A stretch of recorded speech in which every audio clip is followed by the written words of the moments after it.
Taste the Daily. புரட்சி தமிழர் Edappadi K Palaniswami Kovai மாவட்டத்தில் மக்களை காப்போம் தமிழகத்தை மீட்போம் என்ற மகத்தான பயணத்தை மேற்கொண்டுள்ளார். கோவை மாவட்டம் மேட்டுப்பாளையம் ஊட்டி சாலை காந்தி சிலை அருகே அதிமுக பொதுச் செயலாளரும் புரட்சி தமிழருமான எடப்பாடி கே பழனிசாமி பொதுமக்களை சந்தித்து வருகிறார். கூடுதல் விவரங்களை நமது தலைமை செய்தியாளர் முனைவர் கோ ஜெயக்குமார் வழங்க கேட்கலாம். வணக்கம் ஜெயக்குமார், விவரங்களை பதிவு பண்ணுங்க. வணக்கம் கண்ணதாசன். அனைத்திந்திய அண்ணா திராவிட முன்னேற்ற கழகத்துடைய பொதுச் செயலாளர் புரட்சி தமிழர் எடப்பாடி கே பழனிசாமி அவர்கள் மக்களை காப்போம் தமிழகத்தை மீட்போம் என்கிற புரட்சி பயணத்தை தொடங்கி இருக்கிறார்கள். இன்றைக்கு கோவை மாவட்டம் மேட்டுப்பாளையம் பகுதியில் இருக்கக்கூடிய ஊட்டி மேட்டுப்பாளையம் அந்த சாலையிலே காந்தி சிலை அருகே பொதுமக்களை சந்தித்து தனது சூறாவளி சுற்றுப்பயணத்தை தொடங்கி அதற்கான பிரச்சார வாகனத்தில் தற்போது புறப்பட்டு சென்று கொண்டிருக்கிறார்கள்.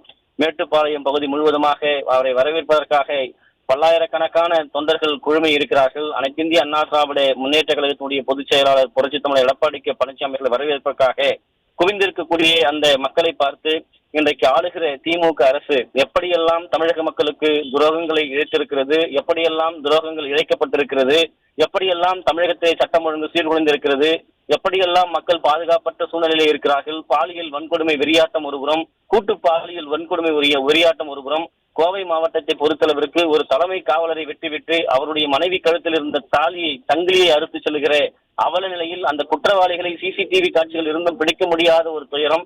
இப்படிப்பட்ட பல்வேறு சட்டம் ஒழுங்கு சீர்கேடுகளோடு இன்றைக்கு தமிழக மக்கள் அச்சப்பட்டு வெளியே நடப்பதற்கு கூட அஞ்சுகிற அளவிலே அவர்களுடைய சூழ்நிலை இருந்து கொண்டிருக்கிறது. அப்படிப்பட்ட நிலைமைதான் இன்றைக்கு தமிழக மக்களுடைய நிலைமை இருந்து கொண்டிருக்கிறது. ஒட்டுமொத்தமாக இன்றைக்கு கோவை மாவட்டத்தை பொறுத்தளவிற்கு அனைத்திந்திய அண்ணா திராவிட முன்னேற்ற கழகத்தினுடைய பொதுச் செயலாளர் புரட்சி தமிழர் எடப்பாடி கே பழனிசாமி அவர்கள் காலையிலே இன்றைக்கு வனபத்திர காளியம்மன் தேக்கம்பட்டி பகுதியில் இருக்கக்கூடிய புகழ்மிக்க சிறத்தை பெற்ற அந்த வனபத்திர காளியம்மன் கோவிலிலே வழிபாடு செய்தார்கள். அதனைத் தொடர்ந்து அதே தேக்கம்பட்டியில் இருக்கக்கூடிய விவசாயிகளோடு, குறிப்பாக நெசவாளர்கள், விவசாயிகள், விறகு விற்பனை செய்யக்கூடியவர்கள், செங்கல் சோலையை சேர்ந்தவர்கள் என பல்வேறு தரப்புப்பட்ட மக்களை சந்தித்து அவர்களோடு ஆலோசனை கூட்டம் நடத்தினார்கள். தொடர்ச்சியாக இந்த மேட்டுப்பாளையம் பகுதியிலே இன்றைக்கு தொடர்ந்து பல்வேறு மக்களை சந்திக்க இருக்கிறார்கள். மேட்டுப்பாளையம் பேருந்து நிலையம் அருகே மிகப்பெரிய அளவிலே அவர்கள் மக்களிடம் பேசக்கூடிய ஒரு நிகழ்ச்சி நடைபெறவிருக்கிறது. இதற்கு முன்பாக புறப்படுவதற்கு முன்பாக அனைத்திந்திய அண்ணா திராவிட முன்னேற்ற கழகத்துடைய பொதுச் செயலாளர் புரட்சி தமிழர் எடப்பாடி கே பழனிசாமி அவர்களை பாஜகவினுடைய மத்திய அமைச்சராக இருக்கக்கூடிய எல் முருகன், அதே போன்று பாஜகவினுடைய மாநில தலைவராக இருக்கக்கூடிய நயினார் நாகேந்திரன் ஆகியோர் மக்களை காப்போம் தமிழகத்தை மீட்போம் என்கிற புரட்சி தமிழருடைய இந்த எழுச்சி பயணத்திற்கு தங்களுடைய வாழ்த்துக்களை தெரிவித்துக் கொண்டனர். தொடர்ச்சியாக அந்த பிரச்சார வாகனத்திலே பச்சை நிறத்திலே அனைத்திந்திய அண்ணா திராவிட முன்னேற்ற கழகத்துடைய நிறுவன தலைவர் இதய தெய்வம் டாக்டர் எம்ஜிஆர், அதே போன்று அனைத்திந்திய அண்ணா திராவிட முன்னேற்ற கழகத்துடைய கொடியிலே தாங்கி இருக்கக்கூடிய அண்ணாவினுடைய திருவுருவம் குறித்த அந்த கொடியோடு பதிக்கப்பட்டிருக்கிற பேருந்திலே பச்சை நிற வண்ணத்திலே மக்களுடைய மனத்திலே நீங்காத இடம்பெற்றிருக்கக்கூடிய புரட்சி தலைவி இதய தெய்வம் அவருடைய புகைப்படத்திற்கு மத்தியிலே அதிமுகவுடைய பொதுச் செயலாளர் புரட்சி தலைவர் எடப்பாடி கே பழனிசாமியுடைய திருவுருவப்படம் பதிக்கப்பட்ட அந்த வாகனத்திலே புறப்பட்டு சென்று கொண்டிருக்கிறார். செல்லுகிற வழியெல்லாம் அவருக்கு உற்சாக வரவேற்பினை அளிக்கவிருக்கிறார்கள். முதலிடமாக தற்போது மேட்டுப்பாளையம் அந்த பகுதியில் இருக்கக்கூடிய ஊட்டி மேட்டுப்பாளையம் சாலையிலே காந்தி சிலை அருகே மக்களிடம் நடந்து சென்று இந்த சூறாவளி சுற்றுப்பயணத்தினுடைய நோக்கமாக உரையாடவிருக்கிறார். அவருடைய பிரச்சனைகளை கேட்கவிருக்கிறார். தொடர்ச்சியாக மேட்டுப்பாளையம் பேருந்து நிலையம் அருகே சந்திப்பு அருகே பொதுமக்களிடம் பேசவிருக்கிறார். அதனைத் தொடர்ந்து இன்றைக்கு மேட்டுப்பாளையம் கோவை பகுதியிலே இருக்கக்கூடிய காரமடை சந்திப்பு பகுதியிலே மக்களிடம் உரையாற்றுகிறார். பெரிய நாயக்கன் பாளையம் சந்திப்பு பகுதியிலே மக்களிடம் பேசுகிறார். தொடர்ச்சியாக துடியலூர் ரவண்டனா பகுதியிலே பேசுகிறார். கோவை சக்தி சாலை சரவணம்பட்டி பகுதியிலே பேசவிருக்கிறார்.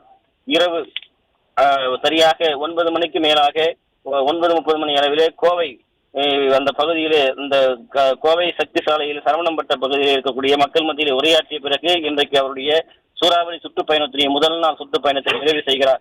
அடுத்தது நாளைய தினம் அவர் பேசவிருக்கிறார். பல்வேறு இடங்களுக்கு கோவை மாவட்டத்தில் இருக்கக்கூடிய பல்வேறு பகுதிகளுக்கு தனது சூறாவளி சுற்றுப்பயணத்தை மேற்கொள்ளவிருப்பது குறிப்பிடத்தக்கது. தொடர்ச்சியாக தமிழகம் முழுவதும் ஒவ்வொரு மாவட்ட வாரியாக அனைத்திந்திய அண்ணா திராவிட முன்னேற்ற கழகத்தினுடைய பொதுச் செயலாளர் புரட்சி தமிழர் எடப்பாடி கே பழனிசாமி அவர்கள் இந்த சூறாவளி சுற்றுப்பயணத்தை மேற்கொண்டு திமுக ஆட்சியினுள் மக்கள் எப்படி சிக்கி தவிக்கிறார்கள், மின்சார கட்டணம், சொத்து வரி உயர்வு, குடிநீர் உயர்வு, பால் வரி உயர்வு, இப்படி சொல்ல முடியாத துயரங்களால் அரசு ஊழியர்கள், பொதுமக்கள், சத்துணவு ஊழியர்கள், அதே போன்று செவிலியர்கள், மருத்துவர்கள் போக்குவரத்து தொழிலாளர்கள் என பலதரப்புப்பட்ட தொழிலாளர்கள் எப்படியெல்லாம் பாதிக்கப்பட்டிருக்கிறார்கள், அவர்களிடமெல்லாம் பல்வேறு பிரச்சனைகள் இருக்கிறது.